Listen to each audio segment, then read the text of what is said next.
Welcome to another edition of Vigorously with me, Val Kleinhands, getting pretty musical in the building today with solo artist Chloe Clemente. I am thrilled Hello. that you are here. Welcome. Well, thank you for having me. I this has been a long awaited for me. Oh my goodness. Yes. I Yes. oh my gosh, it has been crazy with the holidays, as you know. Yeah. And I'm just so happy to be here. I've been excited since I got your email, like, hey, can you want to come on? I'm like, yes, of course. Why Like, not? The this is vibes were perfect. there. Exactly. The I knew they Instagram would be. vibes were popping. That's that's what was happening. I was like, oh, okay, rock and roll aesthetic, like my kind of girl. And you had mentioned before that I mean, from the person in a Skid Row shirt. I know, shocking. You've mentioned before that you specialize in 80s rock, speaking of Skid Row. Mhm. Why that decade? What is it about the 80s specifically that you just clung to? Oh man. So honestly, so many things. I grew up listening to that type of music. So like I have two older siblings. Okay. They're 10 and 13 years apart from me. I'm constant me as a person, I Oh, identify with older people. Like if I'm being completely honest, like I'm constantly surrounded by it, just that's who I am. I was also homeschooled, so I interact with everybody regardless of age, like that's just who I am. Let me call it. But as far as 80s music specifically, I grew up with that. That was my mom's music. And, everybody's talking about dad rock, which I love dad rock. But like mhm. nobody ever talks about mom rock. Because that's like Aerosmith. That's like Guns N' Roses, Yeah, like it is. you know what I mean? It is. It It's is. Journey. Like I know that Right. kind of spans over into dad rock, but like nobody ever talks about mom rock, and it kind of makes me sad. But let me call it. Basically, I grew up with it, and Mhm. then I just love the spirit of it because I get to talk about deep things, but I also get to have fun. And it's not Yes. serious all the time. And I love the contrast of that. I'm a very big fan of contrast. And I also just love wearing gaudy things. I love being gaudy in general. I have, like, when I'm alone, trust me, I'm like, nah. Let me but like when I'm Bring out it in down the public, pack. like if I'm around the right people, oh my gosh, I'm such an extrovert. I am like energy, ball of energy. Just I have to like the people, you know? Period. Period. No, yeah, you got to be comfortable first. I completely understand that. And the whole connecting with your parents' music, done that before with both my mom and dad. But the 80s part of it, like the Skid Rows and the Aerosmiths and things like and the Guns N' Roses and all that. Honestly, some of it I fell into on my own, and then there Yeah, was this closeted like divorced dad rock moment where I found out love my it. dad was fan. No, I found out my dad was a fan after the divorce. I was like, "Sir, where have you've been hiding this the entire time?" Because I left a CD out. It was I think it was Aerosmith's Big Ones, and I left it in his truck, and he found it, and he goes, "What's this?" I said, "It's mine." He goes, "Put it in," and I was like, Dad "Oh!" lore, let's go. Yes, I was like, well, where has this guy been? Like Where has he been? all of a sudden, the Whitney Houstons and the Tony Braxtons just dissipate and it's Aerosmith. I'm like, okay. Not that I mean I love Whitney and Tony too, but like, Of really? course. Really? Like See, such okay. a divorced dad moment. I wish, okay. Actually, I don't because I love the contrast between my mom and dad. My dad is into like Boss Cags, Michael Oh, okay. Bublé, Traffic, I like would imagine. very just like older music. They're both around the same age. They're like 6 years apart. My mom's full 80s rock. She's like Hmm. all over the place there. And then there's my dad. He's just slow, chill, very demure, very mindful. Very cutesy and very approachable. That's the Yes, key. yes. But yeah, just oh my gosh, mom rock, dad rock. I love the Gen Z humor specifically with that. Like I think Hmm. that's just It makes hilarious. sense. It's It spot does, on. it does. It's spot on. It's an accurate depiction. And So you have a life experience from that. That's amazing. it's because that's why I laugh so hard because I'm like, wait, this is real. Like all of a sudden, certain stereotypes like become true once in a while, and in that case, it did. Like it was just hysterical. So born in LA, and correct me if I'm wrong, we're in Dallas now. Is that I true? Okay. am. So how So, was that transition? oh my gosh. Well, at first, I was depressed for like a Yeah. year. We all go through that at some Moving's point. hard. You know, and it was an awkward move because I had just gotten out of high school and like I had built up this image in my head. I was like, man, I'm gonna go to college in California, like with all my friends, and like we're gonna do this, that, the other thing. I Yeah. was in a very successful band at the time. We ended up getting a record deal like through like a company that was just below Sony. Like they were associated with them, and then we'd done that, and then everything was going great, right? But then it all fell apart, like all What at once. happened? My dad lost his job at a company, Oh. and then the band broke up because the guitarist and drummer, their parents got a divorce. Oh So God. it was like and it was explosive, dude. Like there's tea. I'm not gonna get into it because it's not my tea, but dang. I was like, I'm like, what? what in the Spinal Tap is this? There's stories here. Okay. Exactly. And then, I am like 16. I'm 16 Hmm. at the time. And I was like, what in hell is happening right now? Like, and that's when like your hormones are almost at the worst. Like, I feel like when you first go into Yeah. puberty, they're like horrible. Right. I coach students all the time, so I know this. And I'm like, oh, honey, no. But I'm just thinking about like, especially when I'm coaching students, I'm like, I want to be the person that I needed in that moment, you know? Yes.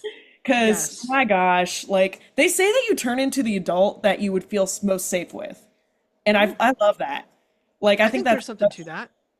I think there is. I think it's very beautiful. But yeah, it was not a happy move, if that makes sense. It was more so, Mhm. hey, California is kind of one, it's too expensive. Two is getting a little bit. Yeah.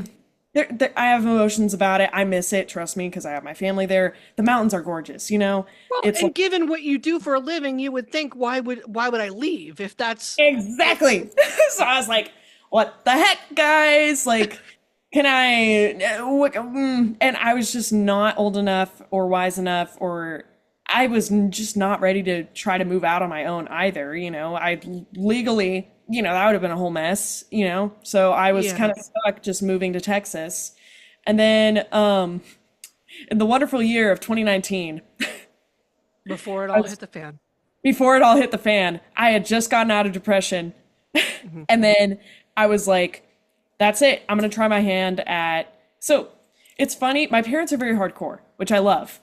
But, In what way? emotions in okay, you're either going to school or you're getting a job, which I love. Oh, okay. They're But it's like, conservative. Got it. They're bro, traditional. just a little bit that way. I'm like, Okay. it served me well, but dang. I was like, "Bleh." So I am like just dead on the inside. I get to Dallas, Texas, and I'm like, okay, what am I gonna do here? And okay, let me tell you, I thought that I was gonna be surrounded by a desert. Oh, okay. And Yeah. I was not cultured enough. I was like, oh, there's green here. Yeah. It's a So city like pretty so much anywhere stupid. else. Yeah. Yeah, it's like, oh, it's green here, and like the town that I live in McKinney specifically, it's very green and very like just foresty. It's pretty. I'm like, okay, and I've grown to love it here. Honestly, I love the Yeah. people. People are a lot more nice, like less fast paced and stuff. And there are actually a lot of musicians out here. So I Is got that why used. you stayed? Yes, that is exactly why I stayed. And then, any opportunities that I get in California, I just fly out. And I'm like, I can stay with family. I'm fine. I found a system. We're fine. It works. So basically, I got to Dallas, Texas, immediately went to college because I was like, I had that whole singer's mentality of like, I don't know what's happening. Like, what is audio engineering? What is music theory? What is all of this? Because I had written lyrics before a little bit, and then I had sang before. Like I released a whole album with one of my old bands, the band that was before like predates Hmm. Dallas. But I really didn't know what was going on as far as like piano, music theory, all of that. And I wanted to write my own songs. I was kind of discouraged from pursuing a solo artist path by my family a little bit, and then by my friends. They were like, just join a band, dude. Like that's what you've been doing. That's what works, you Yeah. know. Like don't fix it if it's not broke. It was pretty much the mentality, but my life truly, like at least as a vocalist as a performer, that's where I have most of my experience in. I'm like, I already know how to do this. Like, not to Mm. brag, but I love it on stage. That is like my home. That is like where I thrive. Like I'm very much a performer and vocalist. You know, I've had years of training. At this point, I've had 13 for Billy Purnell. I mean, he's trained Tori Kelly, Kiki Palmer, a bunch of different people out in LA. So I'm like, I already know how to do those two things. I'd like to try some education, you know. I'd like to be cultured. I'd like to, you know, learn. So I went to college at community college because a quarter note's the same thing at community college as it is as at Berkeley, at UNT, wherever, you know, and the Yeah. teachers, the professor, like, not to like dog on the good universities. They're amazing. Trust me. But also, I'm not a classical musician. I'm a rock star.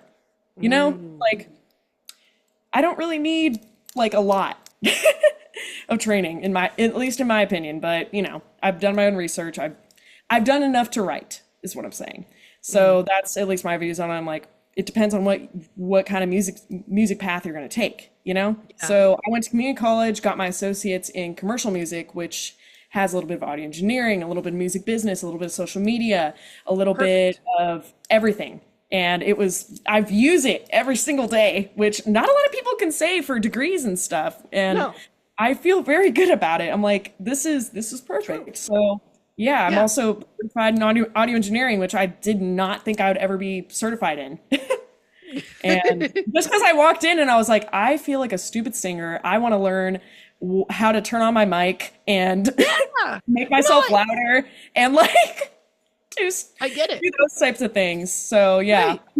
I went through that with broadcast too. I mean, it's unfortunately radio being on the air. It's not my on air, like my full time job anymore. It was for 7.5 years. But before I got there, they said, "Oh no, ma'am! Production 101 has to be on your schedule at Point Park University. Wow. Production 101, announcing 101." So like we did very much learn how to run our own production, how to run our own board, how to look at a mic and generally look at what it needs, how to watch our, we called them levels to see if you're Mhm. too loud, not too loud. You know, some of that terminology is interchangeable. I get it, No, it but is. like, I knew exactly what you yeah, said. It's beautiful. yeah. And so, no, I don't use it I mean, I do use it for this podcast because I'm choosing to and because it's something I like to do, but I definitely don't use it like in my day to day Yeah. job anymore. I'm an administrative assistant in a hospital. Like I do paperwork. I That's order really cool. supplies. I mean, I like that I support a hospital, but it's very much like buy the book, fill out paperwork, order supplies, make sure the office is good. Like that's that's a big part of what I do. And those skills though, what you're talking about of like getting to the innards of it, getting into my college radio station and actually playing with the board and practicing and doing my own show and like Mhm. getting my hands on what makes it tick, so to speak, Yes. that was the best schooling I could have gotten. And by the time I did graduate, I was more than ready to hop in and play with, everybody else that was already on the air in It's Pittsburgh, perfect. my home city. But yeah, it Yeah, was, it just makes you so much like like it's especially important to as know women. those things. Yeah. And especially as women like in these types of industries, it's like you know what I mean? You kind of face a little bit of like that Right. whole okay, well, how much does she actually know? Like, dude, We face the you misogyny every single day. And if you every show that day. you know too much, if you show you know too much, it's get off your fucking high horse. And it's like, sir, I have the same skill level as you. You're just Yeah, mad because I reacted a little bit faster. But seriously. you're more than capable of doing exactly what I did. I just happened to react a little bit faster and pay attention a little bit closer. That's it. Yeah. Like, I'm not I dogging don't like you, that. but that's not how they look. They'll never take it that way, ever. No. And honestly, that's one of the reasons why I left the industry, one of many, but that's part of it. Yeah, because I mean, they take it very personally. Okay, one thing that I tell everybody, regardless of age, gender, anything going into any industry, and just life in general, never take anything personally. It's hard not to. Like, and it's really Especially hard if not to. especially if you're a creative because your heart is so intertwined with the Yes. product of, what with the product you're putting out there, for lack of a better Yeah, term. seriously. I mean, It hurts. yeah, it's hard. It's hard, but then you start to sit back after you get, I think it didn't really hit me until I got into my 30s. And then I Mhm. sat back and said, oh, everybody else is running around like chickens with their head cut off too. They're more Yeah, worried. They're we're more all the worried about same thing. their own schedules and what they're doing. There is no possible way that they can actually have the time or mental capacity to make this about, I need to attack Val. Like, Yeah, it's they're very way true. they're way too worried about them. Like, even when it was a misogynistic moment, that had everything to do with them, not me. It's not you. I mean, for me, it's like as long as you It would have put been your any good woman. energy out there, like it's up to people to either capitalize on that and, in turn give you their good energy slash like, you ping pong it back and forth, or, they take it and they're like, oh, this is a threat. you know, like I've had so many people, especially, just in the industry, it's like, dude, it's chill. Mhm. I'm just here. I'm just living. I'm just existing. I'm Yeah, not doing anything. At least this time. I don't know. yeah. Sometimes I get a little chaotic, I'm not gonna lie, but I feel like that sometimes. Comes with the territory. So in the 13 years of training that you've had, I mean, we're going on more too, I'm sure. What would the one thing that you would tell a vocalist now today who maybe wants to start out or maybe wants to perfect what they do? What's the one key bit of information you would give them? Oh, oh man, this is perfect. This is a perfect question because I teach and I tell people this all the time. Don't be afraid to go out of your comfort zone because Mm, ultimately you are going to feel very stupid before you feel smart. And also, don't hurt your voice. Don't yeah. push, don't strain. Be as versatile as you can because I mean, I'm a rock vocalist, like through and through. That's my favorite genre to sing. I feel like I sound best in it. That's where I lie. But I also know how to sing pop. I also know how to sing operatically, because it really helps with those vocals, different genres capitalize on different placements, different things. So Didn't know that. some lines you're going to sing in kind of more of a, different voice than you normally would. And it really depends on the song. Like, and recently I've actually just being open-minded as well. So like recently for high notes and like high notes and belting, I've Mhm. been telling my kids to sing in a Fran Fine voice. Ah, yes. So, oh, Oh, Mr. that, Sheffield. yeah, exactly. That Jersey accent, just I'm terrible at accents, but like if I'm trying to hit that high note, oh, it goes right into that spot. You know, Oh, Mr. Sheffield, I'm so sorry. Like, she's who I aspire to be in life. period. The wardrobe. The wardrobe. The wardrobe alone, and I mean, just her attitude. I love it. Like, she was like never, I mean, it was never nasty. It was just No. like, excuse you, Yeah. like, I am here, I'm the moment, and I love that. I love it too so Yeah. much. So And what's the best thing or habit that you've developed to protect your voice? I'm sure you've learned those tricks along the way. oh man, I would say, actually, oh my God, as of recent, was it this year? It might have been this year, like early this year. I had been having some issues with my voice actually. I had noticed I'm like, I'm not able to hit the high notes that I'm normally used to hit. Like, what's going on? One, I was singing way too much and I was pushing my voice way too much, like too fast. So Hmm. like I was teaching like 4 to 5 days a week, like for 6 hours every day. So that wears on your voice a lot. Yes.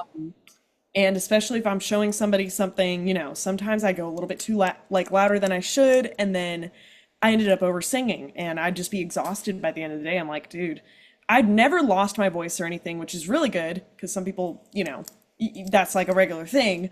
That should never be a regular thing. You should always take care of your voice. That's my thing. I'm like, capitalize on that.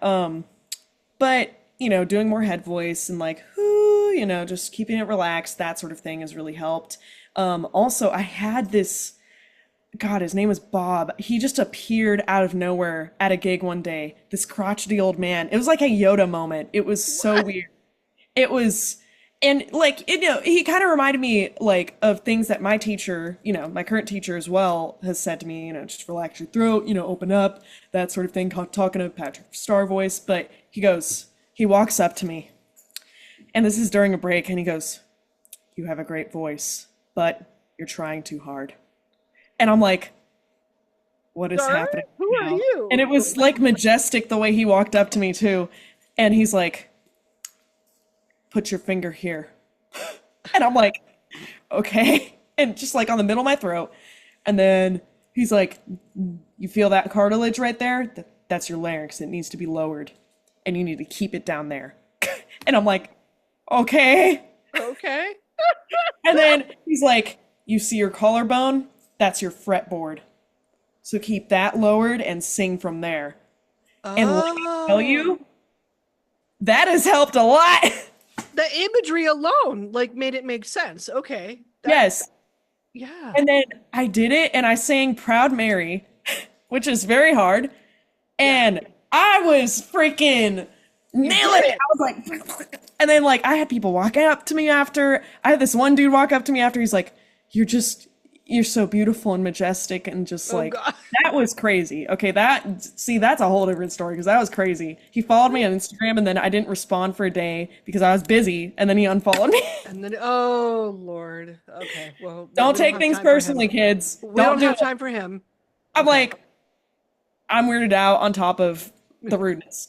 But anyway, then he gave me a thumbs up during the performance, and then I was gonna go thank him after, and he vanished. In a Yeah, puff of smoke. it was and that same night, the audio engineer who kind of knew him, she was Lacey Sturm's mom. So like Flyleafs. What? It Yeah, was yeah, crazy. yeah. I was like, What? what is happening right now? The So, only way that would have been better is if you found out like Bob was an old stagehand and that was his ghost or something. well, The only way that that no, could that have would have been been better. crazy. Well, apparently, like because I was investigating a little bit more, I'm like, who is this guy? Because you could kind of just tell when you meet somebody. I'm like, there's something there. Apparently, he had like the same vocal coach as Pat Benatar, which I was like, Oh, damn. where is this a dream? Yeah. It was Wow. crazy. But yeah, that night changed so many things for me. And I mean, I was just asking God because your boy's a Christian, I believe in God. I love him. He's great, you know?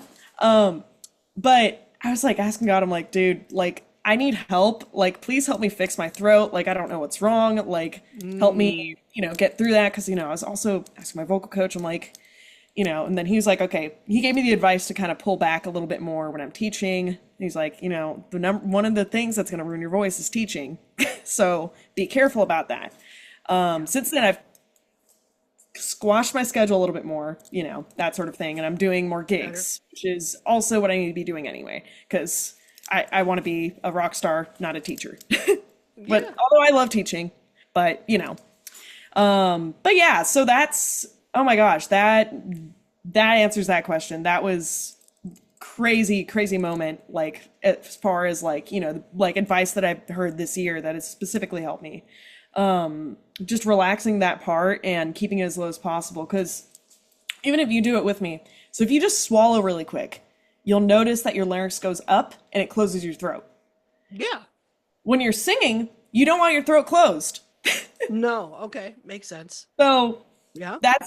it's there, Okay.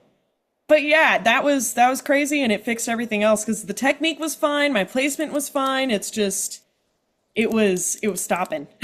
It was just Shout out to Bob. Shout out to shout Bob. out to Bob. I love you, man. That changed my We're life.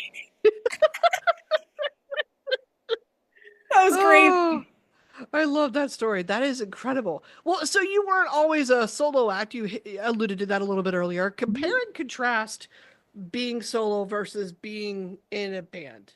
Oh man. Well, I do, in fact, I do have my own band, which is, oh my gosh, they're just amazing people. I love them.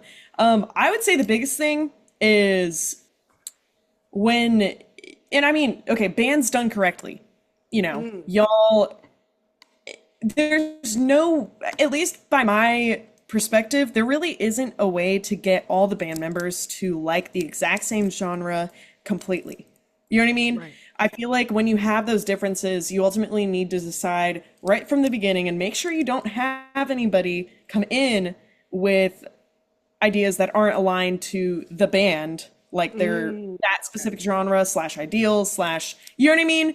And it doesn't mean that it's good or bad, just being like, hey, this is what we're doing, I'm not saying don't branch out, but it's, and this goes for like liking material, this goes for not liking material.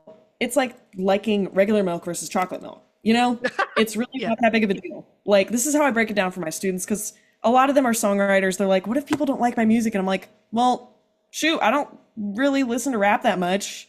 Doesn't mean I don't like it, it's just not my thing. I Yeah. don't hate any music, honestly. I really Yeah. don't. But I mean, I think that's just being a musician. But I always tell them, like, at the end of the day, you're the person that you're going to live with for the rest of your life. And you need to come to terms with that.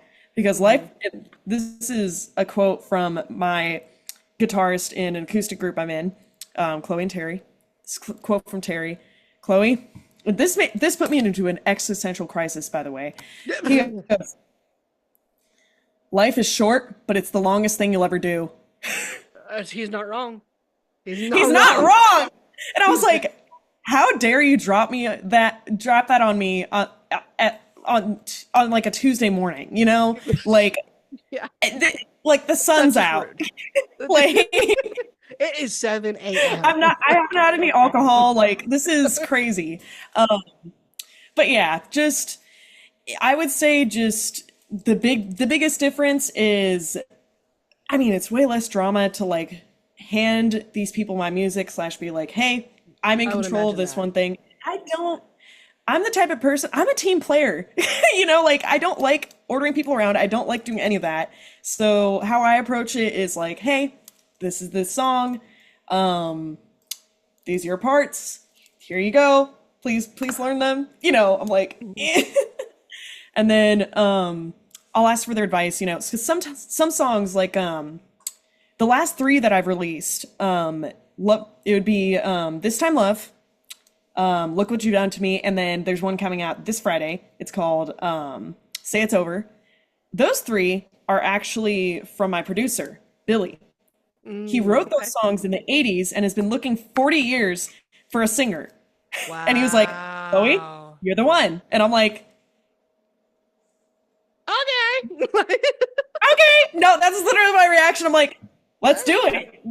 It was this time last year. I was like, man, I don't know. I went through a rough time last year. I was like, where do I want to go with my music completely? Because I don't have that much of like 80s rock influence. Like I have a lot in my music, but like it's just not enough. I need something a little bit more. Okay. And then, something told me to just call Billy. It was like God himself went, yo, call him. And I was like, bet. And we caught up. And then he was like, hey, I've actually been thinking about you. Let's do these songs if Okay. you're interested. And then I've been releasing them and they've been doing really good. I mean, like, man, just, I got a keyboard player now. Like, it's crazy. I can't wait for all of that. So we heard about Say It's Over. What's next though for Chloe? What can we look forward to moving in the future? Yeah, Say It's Over is my next release. So that's going to be Friday the 13th, which I actually didn't plan. Yeah. It was just already done when I submitted it. I was like, oh, oops. And then I wanted to move it, and then CD Baby was like, no. And I was like, all Okay. right, it's here. So it's happening. I was like, maybe I can do a New Year's release, that sort of thing. But it's fine. I had everything anyway, so it's all good.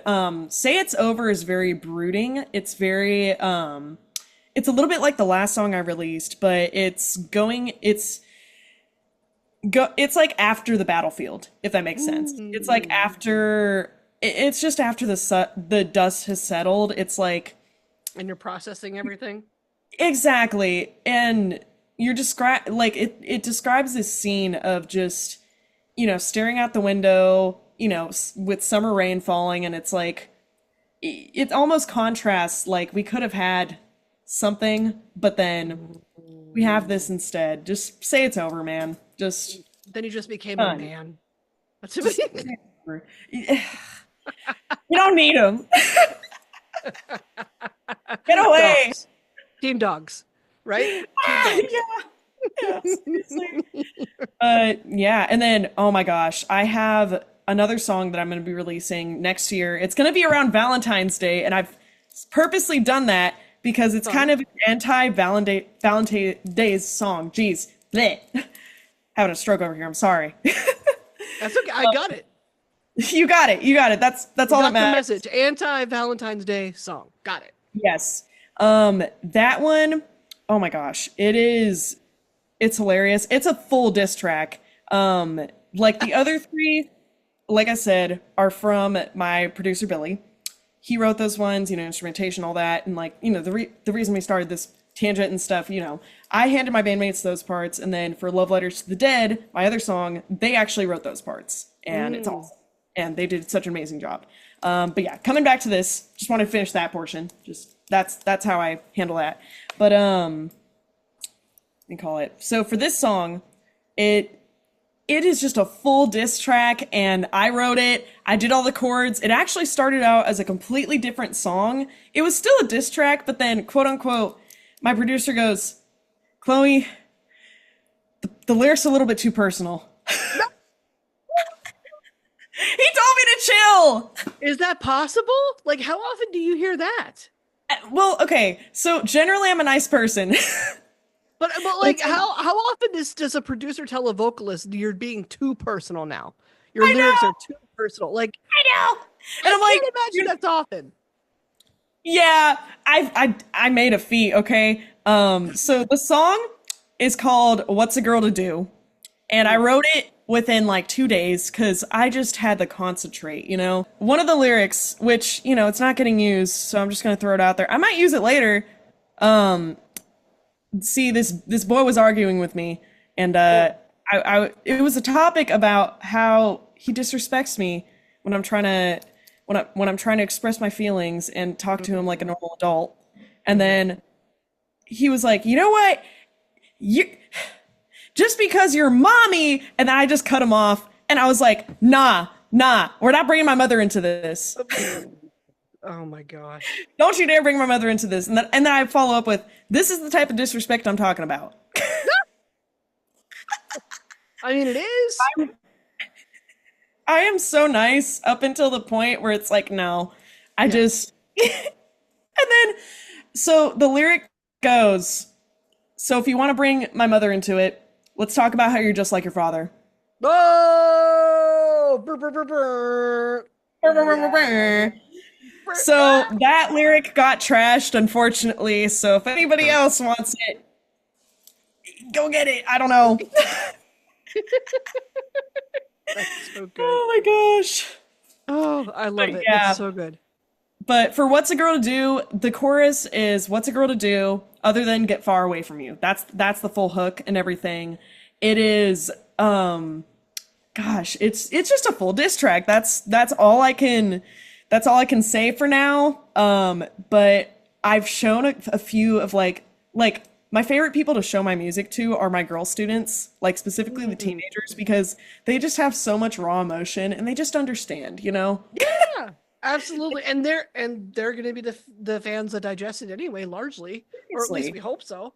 But I would hope so. I mean, okay, this is so funny. They're all like, "You like? Oh my gosh, you're like Chapel Roan." oh, well, that's a compliment. It's That's a a full compliment, but I was like, we have the same influences. I'm really like these people, but Chapel Roan, yeah, yes. We're channeling Chapel. I get it. I'm okay with that. And I mean, so like, I wear my hair kind of a little bit straighter as of lately because I Mhm. keep getting comments that I look like Chapel. A And I'm like, little bit. I what am think a I little gonna bit. do? Like, It is the hair a little bit, but no, that would be a compliment to me when it's as a full vocalist. curly, like, especially during Pride Month, like, I was getting bitches. Right. Like, you should have seen it. Like, it was crazy. I'm like, I don't swing this direction, but Oh, Tex I agrees. accept it. You know, I'm very flattered. Oh my God. That's where I'm at. I love that. And Tex agrees. I can hear him agreeing with us. My That's gosh, I don't hysterical. know what I don't know what he's on tonight. He's just and He's just to, if I can tell everybody what happened when we first got on here, me and Val were sitting here, and then Tex was acting a fool, trying to bury his bone in some blankets I have over there, and Tex is a corgi. For if yes, anybody missed that, Tex is Chloe's corgi. two big ears just not to listen to you, you know, it just he comes over, he's burying his thing in there, and then I'm His like peanut. Tex, and then he looks up, and then goes back to his thing, and I'm like, hey. And then he looks up at me and I go, "You're stinky." And then tell me why. He grabs his bone and he leaves And he immediately. He went, not without a pause and the dramatic look though too. Like he turned and looked at Chloe and then went full head, full dramatic head turn, and then he left the room and we were cackling. I was like, if only we had the camera on. I It was great. know, I know. And that was just talking about, she was like, hey, does Tex, so like when you look at Tex, is it just like full happiness always? And I'm like, Because that's what I get from honestly, corgis. I'm like, oh, I feel like I'm looking at the epitome and definition and face of happy. Like, we get that, we get it, but I'm gonna be honest, 80% judgment judge. constantly. Yeah, and when I do certain warm-ups, like this is one, some people call it bubbles. I call it motor because it sounds like a motor. Um, if I'm in Yeah. like the other room where it has carpet, he starts rubbing his nose in it. Like What? he does not like it. He's so He and judgy. he's actually in one of my and he's in my first song actually. It's called Angels Cry. I wrote it actually about coming out and choosing a solo artist path. It's about breaking open, kind of like, you know what? If I'm the villain for wanting to do what I want to do and embrace my potential, my full potential, then make me your villain. That's pretty much the premise of the song, Like for a while, that whole villain era thing was going Oh around, and I yeah. was trying to get it to take off with that. I'm like, guys, this is it. Like, just take my song, use it, and you'll understand. But at the very end of it, I had Tex in the same room as I was recording it because I record my own vocals most of the time. Mm-hmm. Fast three songs, I went out to LA with Billy, of course, But Mm-hmm. he shook his collar at the very end of the take, and And you you can could just hear it. faintly hear it. So it's like, yeah, yeah, He just that like wanted a to little be a tambourine. tambourine. Yeah. Yeah. And I was like, you know what? Immortalize him. It's fine. Keep it. That's a take. Done to the I love bar. him. He's my son. It's fine. Oh my God, Chloe, this has been a lot of fun. I can't wait to see what's next. Thank you so much for hanging out with me.